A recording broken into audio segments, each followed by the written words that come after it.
كنتاكي منزل سندوتش جديد ومسميه فاير ستورم. انا شفت فيديوهات في الفتره اللي فاتت ناس كلت السندوتش ده وطلعت نار من بقها، وناس تانية من كتر الحراره بتاع السندوتش عينيها دمعت في الفيديو. المهم انا طلبت السندوتش ده من ابلكيشن كنتاكي وهم عاملين عرض عليه.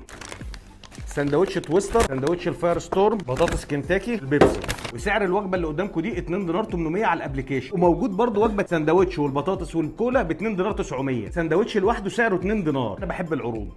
خلينا نفتح السندوتش. طبعا السندوتش مكتوب عليه ليميت تايم اونلي. سندوتش حجمه مقبول. طبعا ده شكل السندوتش. طبعا اللي عليه ده انا مش عارف اذا كان سمسم محروق ولا ايه. جوه السندوتش ده خاص، وده قطعه بطاطس، وبعدين دي قطعه الستريب والهالوبينو والصوص. ويلا نقول بسم الله ونجرب ونشوف هنطلع نار ولا مش هنطلع نار.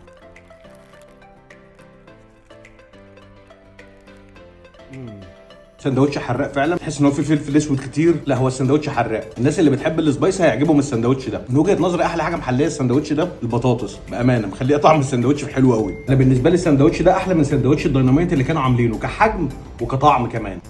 مش عارف بطاطس كنتاكي بداوا يعني في حاجه غلط. كانت الاول احلى من كده بكتير بصراحه. يا جماعه انا مهما اكلت من سندوتشات بيظل سندوتش التوستر هو الاقرب لقلبي واحلى حاجه باكلها عند كنتاكي. ما لقيتش بيبسي دايت.